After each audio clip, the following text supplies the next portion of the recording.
E aí, galera do oitavo ano, o professor Jairo chegando para mais uma aula de arte.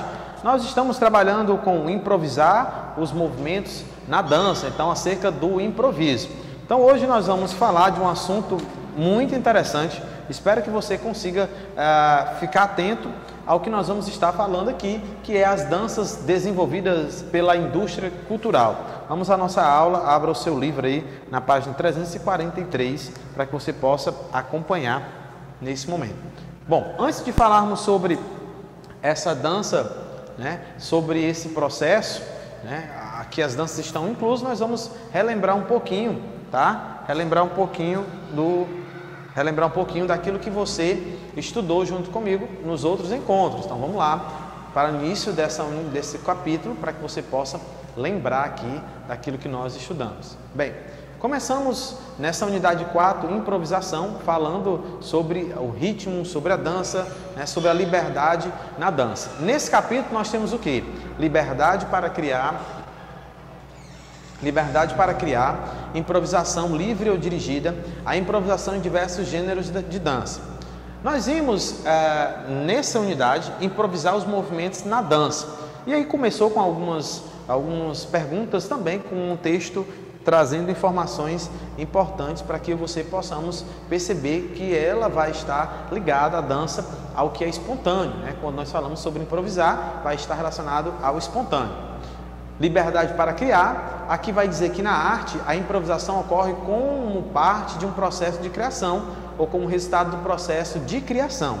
A improvisação é efêmera, visto que o improviso só existe quando ele acontece. Na dança, a improvisação pode fazer parte do processo de criação e ela pode acontecer no período de tentativas e experimentações de passos. Por exemplo, nesse momento o artista está no seu processo de criação artística e o improviso ou o acaso pode contribuir para essa criação. Aqui mais à frente vai falar sobre a improvisação livre ou dirigida, que ainda existe também, que ao determinar o espaço no qual a dança será realizada, a música e o figurino devem ser adequados ao local para que ocorra a improvisação.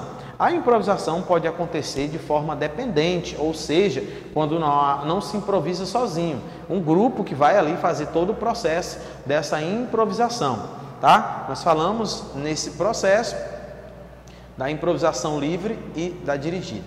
Há também a improvisação livre, que ocorre quando uma dança, os executantes realizam os movimentos que quiserem, como e quantas vezes quiserem, sem obedecer a uma regra específica. Uma improvisação também pode ser dirigida. Nesse caso é quando o diretor direciona os limites livres à criação de movimentos. Nas improvisações dirigidas, normalmente o elemento limitador gera alguns dos problemas que os executantes precisam solucionar. Aqui, e eu frisei essa imagem, a imagem perfeita, que traz ali a dança. Muitas vezes ela pode estar ali ligada ao improviso, mas ela também pode ter uma sequência de passos para que os dançarinos possam seguir.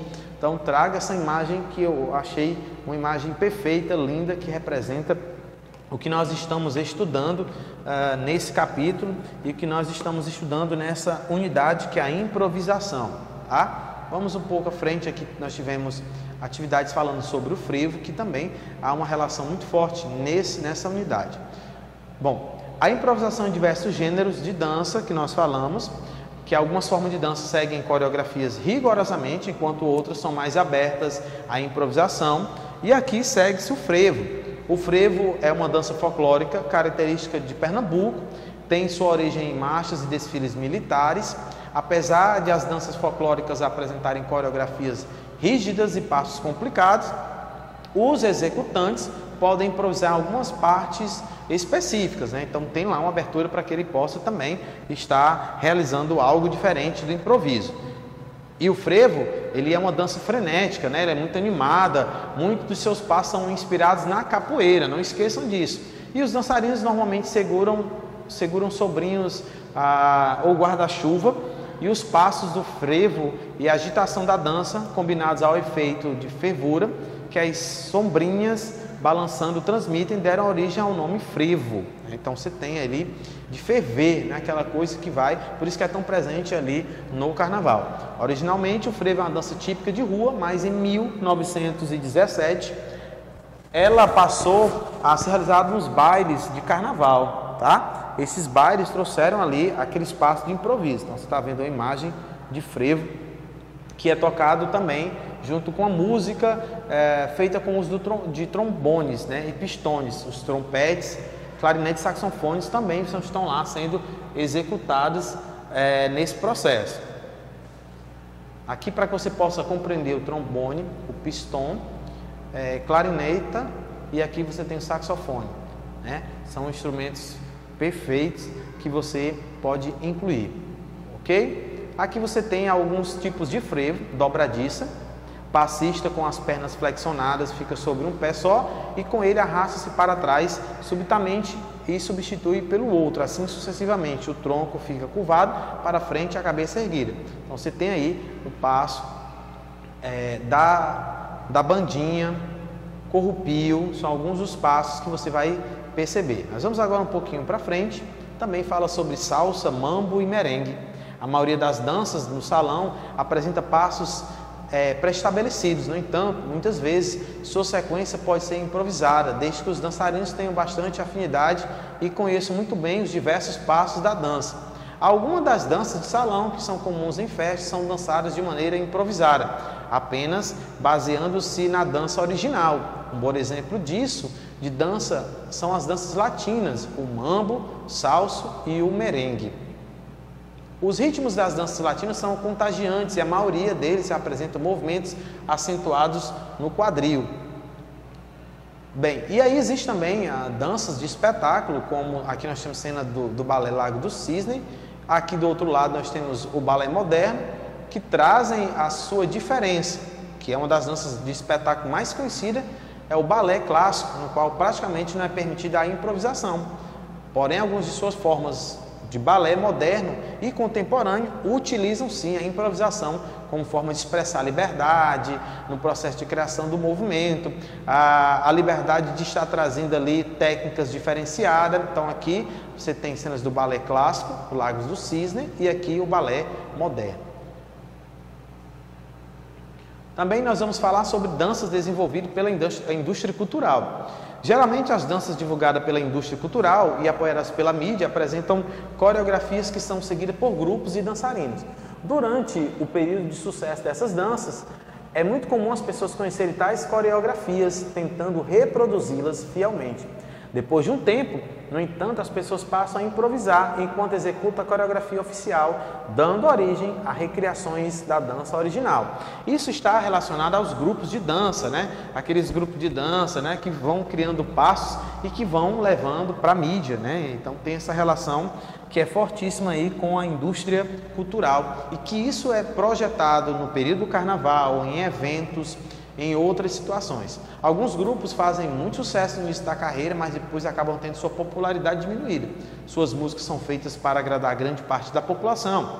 E ainda existe na indústria fonográfica a intenção de lançar duplas, cantores solos e banda, de modo a conseguir capital. Muitos produtores já têm nome consolidado no mercado e dispõem de um grande suporte para que suas músicas ou sua música tenha um certo alcance.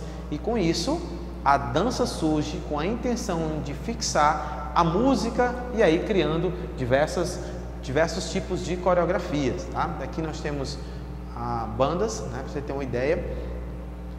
A ideia aqui também é que você consiga perceber a importância da improvisação. Nós vamos agora para o nosso Relacionando Conceitos, finalizando aí mais uma unidade. Nós vamos falar sobre dança improvisada. Espero que você tenha conseguido compreender, tá? Dança improvisada significa dançar sem roteiro ou coreografia rígida. Isso pode ser feito na sua casa, né? No momento de ouvir uma música que você gosta, uma batida que tem uma pegada bacana, você vai dançar. Então, significa dançar sem roteiro ou coreografia rígida. Como proposta por Isadora Duncan, né? Você consegue perceber que a Isadora Duncan, que foi justamente um nome importantíssimo, tá? o nome da Isadora para as artes, né? Ela foi uma bailarina, a Isadora Duncan, 1877, 1927. É considerada a precursora da dança moderna. Suas danças rompiam com as rígidas posições do balé clássico e propunham uma dança com movimentos livres. Ela trazia movimentos espontâneos, né, que eram improvisados. Ela, em vez de sapatilha nos pés, ela dançava com os pés descalços, o cabelo solto, o vestido com a longa túnica de tecido leve.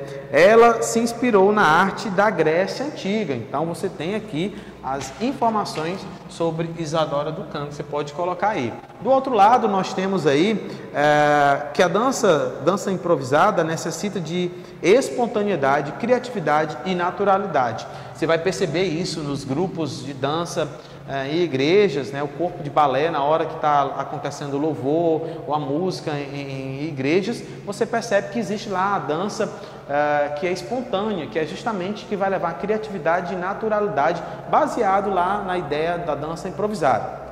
A dança improvisada também pode ser livre, tá? Ou ela pode ser dirigida, tá? Você tem aqui, ela também pode ser dirigida, tá? Você tem isso aí. Mais à frente nós temos o frevo, certo? Como nos gêneros que eu vou trazer agora para vocês, que é justamente a salsa, o mambo e o merengue. Então você vai colocar aqui a salsa, o mambo e o merengue, tá? Você tem aí. E o balé moderno, que vai trazer essas diferenças, tá? Aí para que você possa compreender sobre o que é dança improvisada. Aproveite esse momento que você está em casa, está estudando, interagindo com sua família, para você colocar uma música diferente e a partir dessa música você vai lá criando a sua dança, improvisando a sua dança, porque é muito bom e isso ajuda o corpo, a mente e a alma. Eu vou ficando por aqui, até o nosso próximo encontro.